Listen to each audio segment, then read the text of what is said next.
Hello అండి, అందరికీ నమస్కారం. అందరూ బాగున్నారని తలుస్తాను. ఈరోజు నేను మీ ముందుకి కె. విశ్వనాథ్ గారి ఫస్ట్ డైరెక్షన్ చేసిన సినిమా అని స్టోరీగా చెప్పాలనుకుంటున్నాను. ఆ సినిమా పేరు ఆత్మగౌరవం. ఆత్మగౌరవం సినిమా కె. విశ్వనాథ్ గారు ఫస్ట్ డైరెక్షన్ చేశారు. అందులో గొల్లపూడి మారుతీరావు గారు డైలాగ్స్ రాశారు. బామిడిపాటి రాధాకృష్ణ గారు కూడా డైలాగ్స్ రాశారు. స్క్రీన్ ప్లే కూడా కె. విశ్వనాథ్ గారే. ఈ సినిమాకి స్టోరీ యాక్చువల్గా యుద్ధనపూడి సులోచనారాణి గారి నవల ఆత్మగౌరవం బేస్ చేసుకొని ఈ స్టోరీని సినిమాగా తీశారు. అండ్ ప్రొడ్యూసర్ ఏమో మధుసూదన్ రావు గారు. అండ్ సినిమాటోగ్రఫీ అయితే పిఎస్ సెల్వరాజ్ గారు. మ్యూజిక్ ఎస్ రాజేశ్వరరావు గారు. Banners Annapurna pictures. రిలీజ్ అయిన డేట్ 1966. అయితే కాస్టింగ్ గురించి ఇప్పుడు చెప్పాలి. కాస్టింగ్ ఎవరెవరు అంటే, మెయిన్ హీరో అక్కినేని నాగేశ్వరరావు గారు. అందులో కథలోని అతని పేరు శ్రీనివాసరావు. కాంచన పేరు సావిత్రి. రాజశ్రీ కథలో గీతాదేవి. గుమ్మడి గారు రామయ్య. జమీందార్ వరహాలరావు గారు రేలంగి. భజగోవిందం రమణారెడ్డి. వేణుగా చల్లం గారు వేశారు. అప్లాచార్యులుగా అల్లు రామలింగయ్య గారు. సంతాన లక్ష్మిగా సూర్యకాంతం. పార్వతిగా వాసంతి. శాంతమ్మగా హేమలత. ఇంకా జానకిగా పుష్పకుమారి గారు నటించారండి. అండ్ సంగీతం అయితే ఎస్ రాజేశ్వరరావు గారు. ఇంకా స్టోరీ పరంగా చెప్పుకోవాలంటే, ఇందులో మెయిన్ క్యారెక్టర్ శ్రీనివాసరావు గారు గుమ్మడి గారి తమ్ముడు మాట. గుమ్మడి గారికి తమ్ముడు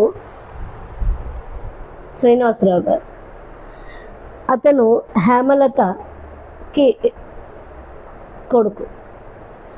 సో హేమలత గారికి ఇద్దరు కొడుకులు. ఒకరు గుమ్మడి, రెండోది నాగేశ్వరరావు గారు. గుమ్మడి గారికి భార్య ఉంటుంది.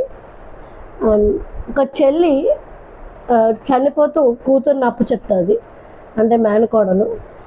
ఆవిడే సావిత్రి, అంటే కాంచన వేశారు. అండ్ జమీందార్ గారు అంటే రేలంగి గారు అండి. రేలంగి గారు అక్కడ పెద్ద పేరు మోసిన డబ్బు బాగా ఎక్కువ ఉన్న అతని పొలాల్ని గుమ్మడి గారు చూసుకుంటుంటారు. అతని భార్య సంతాన లక్ష్మి. రమణారెడ్డి గారి కూతురు రాజశ్రీ అండి. అంటే హీరోయిన్గా నాగేశ్వరరావు గారిని పరిచయం చేసుకుంటారు అన్నమాట. అప్లాచార్యులు అంటే గుమ్మడి గారికి రేలంగి గారికి మధ్యలో ఒక అకౌంటెంట్ పంతులు గారు అంటుండేవారు. అప్పట్లో గుమాస్తాగా చేసేవారు అనమాట. అతను అల్లు రామలింగయ్య గారు. వీళ్ళు ముఖ్య పాత్రలు అండి. అయితే కథలోకి వెళ్ళిపోతే, కథ ఏంటంటే, గుమ్మడి తమ్ముడు మేనకోడలు తల్లి దగ్గర భార్యతో సంతోషంగా ఉంటాడు. అతను రేలంగి దగ్గర పొలం కౌలుకు తీసుకుని అతను పొలం పనులు చేసుకుంటూ సంతోషంగా ఉంటారు. రేలంగి భార్య పేరు సంతాన లక్ష్మి, కానీ వాళ్ళకి సంతానం ఉండదు. రేలంగి గారు సంతానం కోసం బాధపడుతూ ఉంటారు. అతను ఒకరోజు ఊరు వెళ్ళి తన పొలాలు చూసుకుందామని వచ్చినప్పుడు గుమ్మడి గారి తమ్ముడిని చూస్తారు, శ్రీనివాసు. ఆ అబ్బాయిని చూసి ముచ్చటపడి ఆ అబ్బాయిని పెంచుకోవడానికి అడుగుతారు. అయితే తల్లి ముందు ఇష్టపడదు. మన పిల్లల్ని ఇంకోళ్ళకి ఎందుకు ఇవ్వడం, మనం బాగానే ఉన్నాము, కష్టంలో మనకే ప్రాబ్లమ్స్ లేవు కదా అంటే గుమ్మడి గారు తల్లిని ఒప్పిస్తారు. వాళ్ళు బాగా డబ్బున్న వాళ్ళు, తమ్ముడు డబ్బున్న వాళ్ళ దగ్గర పెరుగుతాడు, సంతోషంగా ఉంటాడమ్మా, ఇచ్చేద్దామని. దానికి ఒప్పుకుంటే సూర్యకాంతం గారికి నచ్చదు. పేద కుటుంబంలోని అది వేరే కులం వాళ్ళని ఎందుకు తెచ్చుకోవడం అన్న ఒప్పుకోరు. రాలం గారు పెంచుకోవడానికి ఇష్టపడతారు. ఇంకా ఆవిడ తప్పనిసరి పరిస్థితిలో ఒప్పుకుంటారు. అయితే తల్లి ఏంటి అడుగుతుందంటే, గుమ్మడి తల్లి రాలింగ గారికి ముందే చెప్తుంది. మా శ్రీనివాస్కి వాళ్ళ మేనకోడల్ని ఇచ్చి పెళ్లి చేయాలి, మా కూతురు తన కూతుర్ని చేతుల్లో పెట్టి చనిపోయింది, వాళ్ళిద్దరూ అన్యోన్యంగా ఉన్నారు, వాళ్ళని ఇచ్చి పెళ్ళి చేస్తానంటే మాకు సంతోషం అంటే రాలింగ ఒప్పుకుంటారు. అలాగా కథ మొదలవుతుంది. అయితే సూర్యకాంతం గారి కొంచెం గయాలతనం ఎప్పుడు ఉన్నట్టే ఉంటుంది సినిమాలో. దత్తత తీసుకున్న వెంటనే వాళ్ళ దగ్గర నుంచి సంబంధాలు కట్ చేస్తారు. ఆవిడ పిల్లడు కొంచెం భావంగా ఉంటే పట్టణానికి పంపించి చదివిస్తారు. తనకి తోడుగా ఉంటాడని సూర్యకాంతం గారి చెల్లి కొడుకు, అతను కూడా ముఖ్య పాత్ర చలం గారు వేశారు, వేణు. ఇతను కలిసి పట్టణంలో చదువుకుంటూ ఉంటారు. అక్కడ పట్టణంలో పెద్దవాళ్ళు అయ్యి కాలేజీలోని పరిచయస్తులు అవుతారు హీరోయిన్ తోటి. ఆ హీరోయిన్ ఏంటంటే రాజశ్రీ గారు. రమణారెడ్డి గారు అక్కడ పట్టణంలో పెద్ద జడ్జిగా ఉంటారు, అతని కూతురు రాజశ్రీ. ఇతను ఫస్ట్ పాట ఒక డిబేట్ కాంపిటీషన్లోని పార్టిసిపేషన్ చేస్తూ ప్రేమించకుండా పెళ్లి చేసుకోకూడదు అని నాగేశ్వరరావు గారు వాదిస్తే, ఆవిడేమో పెద్దలు కుదిర్చిన పెళ్ళే చేయాలి, ప్రేమించకూడదని వాదించుకుంటారు. ఫైనల్గా నాగేశ్వరరావు గారికి ప్రైజ్ వస్తుంది. ఎందుకంటే అతను పాట రూపంలోని అతని మాటల్ని చెప్తాడు. అదే ఫస్ట్ సాంగ్. ప్రేమించి పెళ్లి చేసుకో, నీ మనసంత హాయి నింపుకో. ఆ పాట చాలా ఫేమస్ అప్పట్లో. కె విశ్వనాథ్ గారు ఫస్ట్ అడుగు పెడుతూనే అతని ఆదర్శ భావాల్ని ఇక్కడ జనాలకి రుచి చూపించారనమాట. ఆ రోజుల్లో ప్రేమించి పెళ్లి చేసుకోవడం మంచిది కాదని, ఒకవేళ అలా చేసుకుంటే తల్లిదండ్రులు వాళ్ళని రానివ్వకూడదని, వాళ్ళు వేరే వెళ్ళిపోయి బతకాలని, అలాగా చాదస్త భావాలు ఉండేవి. పాతకాలంలో సాంప్రదాయాలకి ఎంత విలువ ఇవ్వాలో, ఎంత మంచివో అందులో కొన్ని ఛాందస భావాలు ఉండేవి అన్నమాట, చాదస్తాలు ఉండేవి. కొన్ని మూర్ఖంగా గుడ్డి నమ్మకాలు ఉండేవి. కొన్ని సంప్రదాయాలు కూడా మనకు మంచివి కానివి ఉండేవి. సో అలాంటి వాటిని సంఘానికి ఎదుర్కొంటూ మనకి తెలియజేయడంలో కె విశ్వనాథ్ గారు ఫస్ట్ స్టెప్ అతను తీసుకున్న ఫస్ట్ మూవీలోనే. ఈ ఆదర్శ భావం ఏంటంటే ప్రేమించి పెళ్లి చేసుకోవచ్చు, అన్యోన్యంగా ఉండాలంటే అరేంజ్డ్ మ్యారేజే అవ్వక్కర్లేదు అని అతను ఈ సినిమాలో థీమ్ని స్టార్ట్ చేశారన్నమాట. అయితే వాళ్ళిద్దరి మధ్య ప్రేమ పెరుగుతుంది. ఇతను నాగేశ్వరరావు మాత్రం ముభావంగానే ఉంటాడు, మామూలుగా ఉంటాడు, పరిచయంగా మాట్లాడతాడు. ఆవిడమ్మ అపార్థం చేసుకుని ప్రేమగా ఊహించుకుంటూ వాళ్ళ నాన్న రమణారెడ్డి కూడా ఇష్టపడతారు. ఇద్దరికి పెళ్లి చేద్దామని అతను చనువిస్తారన్నమాట. అలాంటి కథలోని ఇక్కడ గుమ్మడి గారి భార్య ప్రెగ్నెంట్ అయ్యి అబార్షన్ అయిపోవడంతో ఆవిడ చనిపోతారన్నమాట. చనిపోతే అతను అల్లు రామలింగయ్య గారు వచ్చి సూర్యకాంతం గారికి చెప్తారు ఈ విషయం. చెప్తే ఈవిడంటది, ఇంకా వాళ్ళకి మనకి సంబంధాలు పెట్టద్దు, నువ్వు ఇలాంటివి ఏం చెయ్యొద్దు అని చెప్తారు. అది కాదమ్మా, శ్రీనివాస్కి చెప్పాలి కదా, అతను అన్నదమ్ముడు కదా అని చెప్తే, నువ్వు ఇలాంటివి ఏం చెప్పక అని చెప్పి ఆవిడ అవతరాన్ని చింపేస్తుంది. దాంతో శ్రీనివాస్కి నాగేశ్వరరావు గారికి గుమ్మడి గారికి ఇంకా కనెక్షన్స్ ఉండవు మనం. అయితే భార్య చనిపోయినా కూడా తమ్ముడు రాలేదని గుమ్మడి గారు చాలా బాధపడతారు. తల్లి దగ్గర కొంచెం దూషిస్తాడు తమ్ముడిని. అయితే తల్లి అంటుంది, వాడికి తెలుసో తెలీదో అలా అనుకురా అంటారు. అంటే ఒక పక్క ఆదర్శ భావాలు చెప్తూ, ఒక పక్క ఫ్యామిలీ సెంటిమెంట్ అన్నమాట. సినిమా అంతా ఫ్యామిలీ సెంటిమెంట్. ఒక అన్న, తమ్ముడు, వదిన, మేనకోడలు, అమ్మ, వీళ్ళు మధ్య ప్రేమ, అభిమానం, అనురాగం ఎలా ఉంటాయి అన్నది ఈ సినిమాలోని మెయిన్ థీమ్, మెయిన్ సబ్జెక్ట్. అయితే అతను తెలియక అలా ఉండిపోయాడన్న విషయం తెలియక చాలా బాధపడతారు గుమ్మడి. అనుకోకుండా నాగేశ్వరరావు గారికి ఈ విషయం తెలుస్తుంది అల్లు రామలింగ ద్వారా. తెలిస్తే అతను బాధపడి ఇంటికి వెళ్తాడు. ఇంటికి వెళ్తే ముందు కొంచెం కోపడతాడు. ఆ తర్వాత అన్నయ్య నాకు తెలియదు అన్నయ్య అంటే బాధపడి ఇద్దరు ఏకమైపోతారు. అప్పటి నుంచి అసలు పేరుకి చిన్న మావయ్య దూరంగా దత్తత ఇచ్చినా కూడా ఆ మేనకోడలు కాంచన అతన్నే ఊహించుకుంటూ అతన్నే భర్తగా ఊహించుకుంటూ ఆరాధిస్తూ ఉంటుంది. మావయ్యకి తెలీదు, మావయ్య వస్తే బాగుండు అని ఆవిడ ప్రేమ నింపుకుని ఉంటాయి. అలా ఆ కథ అలా ఉన్నప్పుడు రేలంగి అతన్ని ఇష్టపడ్డు. ఎందుకు నువ్వు వెళ్ళావు అనేది అంటే, నాకు మా అన్నయ్య దగ్గర నుంచి సంబంధాలు మీరు కట్ చేయాలనుకుంటే నాకు ఇష్టం ఉండదు, మేము ఆత్మాభిమానం ఉన్నవాళ్ళం, ఆత్మగౌరవం ఉన్నవాళ్ళం, మా సంబంధాలను మీరు చెడగొట్టాలని అనుకుంటున్నారని నాగేశ్వరరావు కోపంగా పట్నం వెళ్ళిపోతాడు. సో పట్నం వెళ్ళిపోయిన తర్వాత ఇక్కడ రాజశ్రీ అతన్ని ప్రేమిస్తూ ఉంటుంది. ఈ విషయంలోని ఒకసారి గుమ్మడికి కోపం వస్తుంది. ఎందుకంటే తల్లి అడుగుతుంది, మేనకోడల్ని పెళ్లి సంబంధం కింద వెళ్ళి అడుగు రేలంగిని, శ్రీనివాస్కి ఇచ్చి పెళ్లి చేద్దామని చెప్పంటే అతను వచ్చి అడిగితే, మీ అంతస్తు ఏంటి, మా అంతస్తు ఏంటి, ఆ రోజు ఏదో అన్నాం కానీ ఇప్పుడేం సంబంధం లేదు, మా వాడికి మంచి మంచి సంబంధాలు వస్తాయని చెప్పి తిరస్కరిస్తారు. దానికి కోపం వచ్చి గుమ్మడి ఏం చేస్తారంటే ఇంటికి వచ్చేసి నా మేనకోళ్ళకి మంచి ధనవంతుల సంబంధం తీసుకొస్తానని చెప్పి అక్కడ ఊర్లో ఒక ధనవంతుడి దగ్గరికి వెళ్ళి సంబంధం మాట్లాడితే అతను ఏమంటాడంటే, అతని పిచ్చి చెల్లి ఉంటుంది, ఆ పిచ్చి చెల్లిని చేసుకుంటే నీ మేనకోళ్ళని నేను చేసుకుంటాను, దానికి అతను మాట ఇచ్చేస్తాడు. కానీ కాంచన్ ఏంటంటే మనసులోని మేనమావని ఊహిస్తున్నాడు వల్ల ఆ పెళ్ళికి తన పెళ్లి చేయడం కోసం పెద్ద మావయ్య ఒక పిచ్చిదాన్ని పెళ్లి చేసుకుంటున్నాడు అన్న బాధకి ఎదురు చెప్పలేక ఇంట్లోంచి పారిపోయిన మేనకోడల గురించి తలుచుకుని బాధపడిన ఒకసారి మాట ఇచ్చాము, ఆ మాట మీద నిలబడాలని ఆ పిచ్చిదాన్ని గుమ్మడి పెళ్లి చేసుకుంటాడు.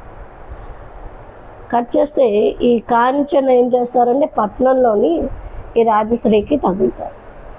రాజశ్రీ ఆవిడ స్నేహం పెంచుకుంటారు. రాజశ్రీ ఆవిడకి ఆశ్రయం ఇస్తుంది. ఇచ్చి ఆవిడకి కావాల్సిన డ్యాన్స్ నేర్చుకోవడం ఇష్టం అంటే డ్యాన్స్ నేర్పిస్తుంది. ఒక హాస్టల్లో అడ్మిట్ చేస్తుంది.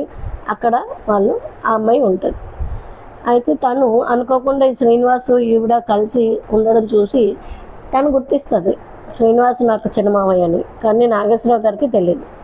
ఆ అమ్మాయిని చూసి ఆహా మంచి అమ్మాయి, బాగుంది, చదివించండి అదన్నీ చెప్పి తను వెళ్ళిపోతే ఆ తర్వాత నుంచి ఆ అమ్మాయిగా కాంచన తన మీద గౌరవం, మావయ్య కదా అన్న అభిమానంతో కొంచెం చనువుగా ఉంటే నాగేశ్వరరావు గారు కూడా ఆ అమ్మాయితో లవ్లో పడతారు. అయితే ఇక్కడ వేణు చలం గారు నాగేశ్వరరావు గారిని అడుగుతారు, నువ్వు రాజశ్రీని ప్రేమిస్తున్నావా అంటే, నాకు ఆ అమ్మాయి మీద అభిమానం ఉంది, చురుకైనది, తెలివైనది, పాటలు పాడుతుంది, చాలా తెలివైంది, నా అభిమానమే తప్పితే నాకు అది ప్రేమ కాదు అని చెప్తారు. అయితే నువ్వు ప్రేమిస్తున్నావు కదా, నాకు తెలుసు, నువ్వు ప్రేమిస్తున్న అమ్మాయిని నేను ఎందుకు ప్రేమిస్తానని చెప్తాను. సో చలం గారు ఈ రాజశ్రీని వన్ సైడెడ్గా ప్రేమిస్తున్నారు. అతనికి ఒక ధైర్యం వచ్చేస్తుంది, నాగేశ్వరరావు ఆ అమ్మాయిని ప్రేమించట్లేదు. ఇలాగ తెలిసిన తర్వాత వీళ్ళు పరిచయం పెంచుకుంటారు. కాంచన నాగేశ్వరరావు కాంచన్ని ప్రేమిస్తారు. అనుకోకుండా రాజశ్రీకి తెలిసి కాంచన్ని దూషిస్తుంది. నువ్వు నాకు అన్యాయం చేసావు, నేను నీకు ఆశ్రయం ఇచ్చాను, నువ్వేమో ఇలా చేసావంటే కాంచన నిజం చెప్తాది. ఏంటంటే నేను తనకి మేనకోడలను అవుతాను. అప్పుడు రాజశ్రీ బాధపడి తను అయితే మీ ఇద్దరే పెళ్లి చేసుకోండి అని చెప్పి ఒక నిర్ణయానికి వచ్చేస్తుంది. తను తప్పుకుంటుంది. ఈ కాంచనకి నాగేశ్వరరావుకి ఉన్న అభిమానం వల్ల ఆ కాంచన చనువుగా ఉండడం చూస్తాడు అల్లు రామలింగయ్య. వచ్చి పట్నం వచ్చి అన్ని విషయాలు కనుక్కొని వెళ్తుంటాడు. ఈ చనువుగా ఉండడం చూసేసి ఇదేంటి ఈ అమ్మాయితో చనువుకుంటున్నాడు, ఈ అమ్మాయిని కదా అనుకున్నారని అనుకుంటాడు. ఈ రేలంగికి ఈ రమణారెడ్డి చిన్నప్పుడు స్నేహితుడు అన్నమాట. అతను ఈ అమ్మాయిని రాజశ్రీని శ్రీనివాస్కి ఇవ్వాలని చెప్పి మీ నాన్న ఎవరో అంటే ఇతను రేలంగి పేరు చెప్తాడు. అయితే అతను నా స్నేహితుడు అని చెప్పి పెళ్లి సంబంధంకి డైరెక్ట్గా వచ్చి మాట్లాడతాడు, నీ కొడుక్కి నా కూతుర్ని ఇస్తానని. వాళ్ళకి సూర్యకాంతానికి రేలంగికి ఇద్దరికి ఇష్టం అవుతుంది. ఎందుకంటే చదువుకున్న అమ్మాయి, పట్టణంలో ఉన్న అమ్మాయి, జడ్జి గారి కూతురు, ఆస్తుంది అంతస్తుంది అన్నీ బాగున్నాయని వాళ్ళు ఒప్పుకుంటారు. కానీ నాగేశ్వరరావుకి ఆ అమ్మాయి మీద ఉద్దేశం లేదని వాళ్ళకి తెలియదు. ఈ నాగేశ్వరరావు కాంచన్ని ప్రేమిస్తున్నాడు, చలమేమో రాజశ్రీని ప్రేమిస్తున్నారు. తల్లిదండ్రులు ఏమో నాగేశ్వరరావుని రాజశ్రీకి ఇచ్చి చేయాలని ఒప్పందాలు కుదురు చేసుకున్నారు. అయితే ఒకసారి ఇంటికి వస్తే నాగేశ్వరరావుకి రేలంగి చెప్తే నాకు ఇష్టం లేదు అమ్మాయి అని చెప్తాడు. దానికి కారణం ఎవరంటే ఎవరినో ప్రేమిస్తున్నాడంటే ఆయన కోపపడుతుంది సూర్యకాంత్. ఆ అమ్మాయిని తప్పించి ఈ అమ్మాయిని ఇచ్చి పెళ్లి చేయాలని వీళ్ళు ఊహిస్తుంటారు.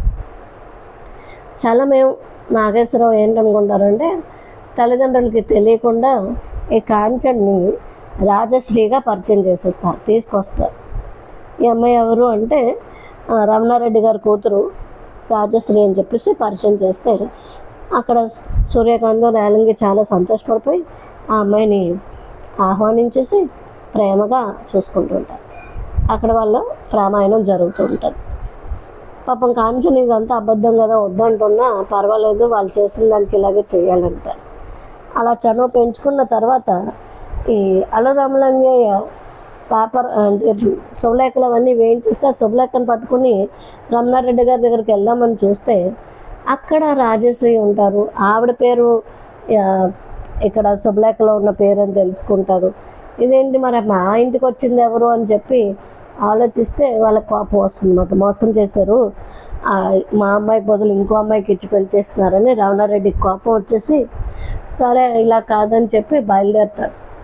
అయితే ఆల్రెడీ రాజశ్రీకి కూడా ఆ విషయం తెలుసు, తనే కావాలని పంపించింది కాంచన్ని. చలంకి తెలుసు, చలం కావాలని ఇరికిస్తాడు, ఇలాగ అబద్ధం ఆడిస్తాడు. అయితే వాళ్ళిద్దరూ ఇతనికి తెలియకుండా మెల్లిగా ప్రయాణాన్ని ఆపుదామని ట్రై చేసినా కూడా ప్రయాణం ఆగదు, ఎవరి మట్టుకు వాళ్ళు వచ్చేస్తారు. అలా రావడం బట్టి సూర్యకాంతంకి ఈ అమ్మాయి రమణారెడ్డి కూతురు కాదని తెలుస్తుంది. రమణారెడ్డి కూతురు కాదని తెలిసి కోప్పడి దూషించి ఆ అమ్మాయిని పెళ్లి చేయడానికి వీల్లేదు అని చెప్పి క్యాట్లేసి పంపించేస్తాడు. ఇక్కడ నాగేశ్వరరావు పెళ్ళికి ఒప్పుకోలేదని తెలిసి కావాలని గుమ్మడి గారి చేత చెప్పిస్తుంది సూర్యకాంతం, నువ్వు ఆ పిల్లని పెళ్లి చేసుకో అని చెప్పి. నాగేశ్వరరావు చెప్తాడు, వద్దు నేను ప్రేమించట్లేదు, నేను పెళ్లి చేసుకోను అంటే అన్నగారి మాటని కాదనలేక నేను చెప్తున్నాను నువ్వు అమ్మాయిని పెళ్లి చేసుకో, చదువుకున్న అమ్మాయి, ఉద్యోగస్తులు అదే బాగా డబ్బున్న అమ్మాయి అని చెప్తే అతను ఒప్పుకుంటాడు. ఆ అమ్మాయి అని చెప్పి ఇక్కడ మేనకోడల్ని తెచ్చేస్తాడు. అయితే గుమ్మడికి ఇంట్లోంచి వెళ్ళిపోయిన మేనకోడల మీద బాధ కొద్దీ ఉంటాడే తప్పితే ఆ అమ్మాయి బతికిందని తెలియదు. తర్వాత తెలుసుకుంటాడు ఈ అమ్మాయిని పంపించేసినప్పుడు ఆ అమ్మాయే మన మేనకోడలని. అయితే ఇంకా క్లైమాక్స్ అప్పుడు నాగేశ్వరరావు ఏమో కోపంగా అమ్మాయిని వెతుక్కుంటూ వెళ్తాడు. అమ్మాయి చనిపోదాం అనుకుంటుంది, తీసుకుని వస్తే రేలంగితో చెప్తాడు, నువ్వు నా కుటుంబాన్ని విడగొట్టావు, డబ్బు పిచ్చిలో ఉన్నావు, నాకు ఆత్మగౌరవం ఉంది, నేను నా మేనకోడలికి మాట ఇచ్చాను, ప్రేమించాను, మా ఆత్మగౌరవాన్ని నువ్వు నిలబెట్టకపోతే నేను నీకు తెలియకుండా నీకు ఇష్టం లేకపోయినా నేను పెళ్లి చేసుకుంటానని చెప్పి పిల్లని పట్టుకొని వెళ్ళిపోతారు. అయితే గుమ్మడి గారికి తెలుస్తుంది కదా మేనకోళ్ళని. గుమ్మడి హేమలతో అందరూ సంతోషించి వాళ్ళ పెళ్ళి గుళ్ళో చేస్తుంటే ఈ రమణారెడ్డి, రాజశ్రీ, మళ్ళీ రేలంగి గారు అక్కడికి వచ్చి నేను తప్పు తెలుసుకున్నాను, మీ కుటుంబంలోని విడగొట్టాను, ఇప్పుడు మంచి పిల్లని మళ్ళీ నువ్వు ఎంచుకున్నా, పెళ్లి చేసుకున్నావు రా. అంతా శుభంగా జరుగుతున్నప్పటికీ ఇంకా సూర్యకాంతం గారికి కోపం ఉంటుంది. తను అనుకున్న మాట చేయలేదన్న కోపంతో పెళ్ళి చేస్తున్నా కూడా బయటికి రాకుండా ఆ పెళ్ళి వాళ్ళు తాళి కట్టేసిన తర్వాత ఇంకా కోపంతో వెళ్ళి నూతిలో గెంతేస్తారు. ఆ నూతిలో గెంతేస్తే అక్కడ చనిపోదామని గెంతినా కూడా అక్కడ నీళ్ళు లేక ఆవిడ లోపల ఉంటే అది కామెడీగా ఎందుకు అలా గెంతామని చెప్పి మళ్ళీ అందరూ నిచ్చెన వేసి తీసుకొస్తారు. ఆవిడ కూడా నేను తప్పు చేశాను, నా తప్పును క్షమించండి, ఈవిడ అత్త అలా కాదు, మీరు నాకు అత్తగారు మీరు అని చెప్పి సాంప్రదాయంగా ఉన్న కాంచన సూర్యకాంతానికి ఓదార్పునిస్తుంది. చాలా మంచి పిల్లవమ్మ అని చెప్పి కథ ఎండింగ్కి వస్తుంది. ఇదండి ఆత్మగౌరవం సినిమా కథ. ఈ సినిమాలోని మెయిన్ కాన్సెప్ట్ కె విశ్వనాథన్ గారు చెప్పాల్సింది ఏంటి అంటే, అప్పట్లో ప్రేమ పెళ్ళిళ్ళు మంచివి కావు అని, కానీ ప్రేమ పెళ్ళి చేసుకుంటే మంచిదే అని చెప్పి అతను చెప్పాలనుకున్నారు. ఆ ప్రేమ పెళ్ళిని కూడా ఇంట్లో వాళ్ళలాగే అతను లింక్ చేసి చూపించారు. అండ్ ఈ సినిమా 2 నంది అవార్డులు గెలుచుకుంది. బెస్ట్ మూవీగా ఇక్కడ పేరు తెచ్చుకుంది. సో ఇందులో పాటలన్నీ చాలా హిట్ అండి. అన్ని పాటలు హిట్ సాంగ్సే, అందరికీ తెలిసినవే. అప్పుడు బాగా ఎక్కువ రేడియోలో వచ్చేవి. అందులో ఫస్ట్ సాంగ్ మా రాజులు వచ్చారు మా ఇంటికి వచ్చారు అని చిన్న పిల్లల చేత గుమ్మడి ఇక్కడ రేలంగి గారిని వాళ్ళ ఇంటికి తీసుకెళ్ళి భోజనం పెట్టినప్పుడు ఈ శ్రీనివాసరావు క్యారెక్టర్ తమ్ముడుగా, నాగేశ్వరరావుగా చిన్నప్పుడు వేసిన క్యారెక్టరు మేనకోడలు ఇద్దరు చిన్నపిల్లలు రేలంగి గారికి సత్కారం చేస్తూ తీసుకెళ్తారు. అది ఫస్ట్ సాంగ్ అండి. మన పాతకాలపు సాంప్రదాయాలు ఎలా ఉన్నాయి అన్నది ఈ పాట అంతా చూపిస్తుంది. ఆ పాట రచయిత సి నారాయణ రెడ్డి. ఆ తర్వాత హీరోగా నాగేశ్వరరావు ఎదిగిన తర్వాత ఫస్ట్ కాలేజ్లో ఈ డిబేట్ ప్రోగ్రాంలో ప్రేమించి పెళ్లి చేసుకో అన్న పాట అండి. ఆ పాట ఆరుద్ర గారు రచించారు, ఘంటసాల గారు పాడారు. ఆ తర్వాత రాజశ్రీ గారు ప్రేమలో పడి నాగేశ్వరరావు గారు వెనక ఉంటుంటే ఆవిడంతటా ఆవిడే ప్రేమలో దిగినప్పుడు ఆవిడే చురుగ్గా పాడుతుంది. ప్రేమించనిదే పెళ్ళాడనని ఆ పాట అండి. ఆ పాట కూడా ఆరుద్ర గారే రచించారు, ఘంటసాల సుశీల పాడారు. ఆ తర్వాత ఆవిడ ఇంకా ఊహించుకుంటూ ఒక డ్యూయట్ సాంగ్ ఉంటుంది, పరువం పొంగే వేళలో అని. ఆ తర్వాత దాశరథి గారు రచించారండి, అది ఒక డాన్స్ పాట. కాంచన గారు పరిచయం చేసుకున్న వెంటనే, నాగేశ్వరరావు గారు తనని ప్రేమిస్తున్నారని తెలుసుకున్న వెంటనే మేనమావని కలిసన్న ఆనందంతో ఒక పాట ఉందండి, అందెను నేనే అందని జాబిల్లి. అది కూడా దాశరథి గారే రచించారు. ఆ తర్వాత వాళ్ళిద్దరికీ ఒక డ్యూయట్ సాంగ్, అది కూడా చాలా హిట్ సాంగ్, దాశరథి గారు రచించింది. ఒక పూల బాణం తగిలింది మదిలో. తర్వాత ఈ కాంచన్ గారికి వీళ్ళిద్దరూ ప్రేమించుకుంటున్నారు అని తెలిసిన తర్వాత బాధపడతారు. ఆ బాధలోని బ్రతుకి నీటితో బరువైపోయేనే ఆరుద్ర గారు రచించారు.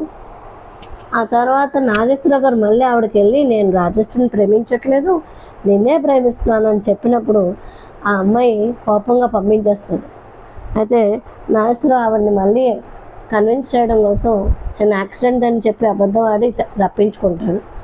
అక్కడ కాంచన భయపడి వెళ్ళి బాధపడుతుంటే అక్కడ అతను పాడతాడనమాట, రానని రాలేనని ఊరికే అంటావు. ఇది కూడా ఆరుద్ర గారే రచించారు. తర్వాత శ్రీశ్రీ గారి పాట ఒకటి ఉందండి, వల్లపులు విరిసిన వేళలో అని ఒక పాట. టోటల్ 10 పాటలండి, అన్నీ హిట్ సాంగ్సే. సో ఈ సినిమాలోని మెయిన్ స్టోరీ తర్వాత పాటలు, డైరెక్షన్కి ఇంపార్టెన్స్ ఏంటి అంటే, ఇక్కడ ఇతని డైరెక్షన్లోని గొప్పతనం ఏంటంటే ప్రతి సీన్ని కళ్ళకి అద్దినట్టు, అంటే అది న్యాచురల్గా జరుగుతున్నట్టే చూపిస్తారంటే ఆ రోజుల్లో సాంప్రదాయాలు ఎలా ఉండేవి ఆ సాంప్రదాయాన్ని పాటిస్తూ కూడా మళ్ళీ కొత్తదనాన్ని కూడా చూపించారు. అండ్ అవార్డ్స్ అయితే 2 నంది అవార్డులు వచ్చాయండి. ఉత్తమ చలనచిత్రం కాంస్య బహుమతి, ఉత్తమ కథా రచయిత్రగా గొల్లపూడి మారుతీరావు గారికి, యుద్ధనపూడి సులోచనారాణి గారికి కూడా వచ్చాయి. ఇదండి ఈ కథ. మీరు వింటే సంతోషంగా నచ్చితే కథల్ని ఇలాగే నేను ఇంకా చెప్పడం కోసం ఇంకా ఇంకా ఇది కె విశ్వనాథ్ గారి ఫస్ట్ డైరెక్షన్ అండ్ స్క్రీన్ ప్లేగా తీసిన మొదటి సినిమా. దీనికి ముందు చదువుకున్న అమ్మాయిలు సినిమాలోని అతను ఓన్లీ స్క్రీన్ రైటర్గా చేశారు. ఆ సినిమాతోటి నేను నా ఛానల్ని స్టార్ట్ చేశాను. అతని మీద ఉన్న గౌరవంతో నాగేశ్వరరావు గారు మా నాన్నగారికి నాగేశ్వరరావు గారి అభిమాని మా నాన్నగారు. ఆ పేరు మీద మేము అన్ని సినిమాలు, పాత సినిమాలు అన్నీ చూసాము. నాగేశ్వరరావు గారి సినిమాలు అన్నీ చూసాము. నాగేశ్వరరావు గారు కె విశ్వనాథ్ గారి కాంబినేషన్లో ఇది మొదటి సినిమాగా చదువుకున్న అమ్మాయి, రెండో సినిమా డైరెక్షన్ స్టార్ట్ చేసిన సినిమాగా ఈ సినిమా మీకు స్టోరీ చెప్పి నేను చాలా ఆనందిస్తున్నాను. అలాగే మిగతా కథల్ని కూడా వినాలనుకుంటే stay tune to my channel. Please like, share and subscribe. ఇంకా ఇంకా మీ అభినందనలు నాకు కమెంట్ ద్వారా తెలియజేయండి. ఒక లైక్ కొట్టండి, ఒక థమ్స్ అప్ ఇవ్వండి, ఒక చిన్న కమెంట్ పెట్టండి. మీకు నాది ఎక్కడ నచ్చలేదో అది కూడా మీరు చెప్పండి. నేను చాలా సంతోషంగా తీసుకుంటాను, కరెక్ట్ చేసుకుంటాను. ఇంకా ఏ రకంగా మీకు స్టోరీ చెప్తే మీకు నచ్చుతుందో అది కూడా కమెంట్ చేయండి. కొంచెం లాగ్ అవుతున్నది అన్నట్టుగా అనిపిస్తుంది, కానీ స్టోరీని, ఆ పాతకాలం స్టోరీని ఇంకా ఇంకా కుదించేస్తే అందులో గొప్పతనం కనిపించదేమో అని చెప్పి నేను డీటెయిల్స్ చెప్తున్నాను. ఇంకా ఇంకా కట్ షార్ట్ చేసి చెప్పాల్సిన కొన్ని సినిమాలు ఉంటాయి. ఎందుకంటే హిట్ అవ్వలేని పెద్ద పెద్ద హిట్ కాని సినిమాల్ని నేను బ్రీఫ్గానే చెప్తాను. Stay tune. Please like, share and subscribe. కళా తపస్వి కె విశ్వనాథ్ గారికి నా నివాళులు ఇలా కథల రూపంలో అతని సినిమాల్ని చెప్తూ నా కోరికను తీర్చుకుంటున్నాను. ఎంతమందికి కె విశ్వనాథ్ గారు ఇష్టమో అంతమందికి ఈ వీడియోస్ రీచ్ అయ్యేటట్లు మీరు సబ్స్క్రైబ్ చేసి షేర్ చేస్తే అంతకన్నా సంతోషం ఇంకోటి ఉండదు. Please stay tune. Thank you so much.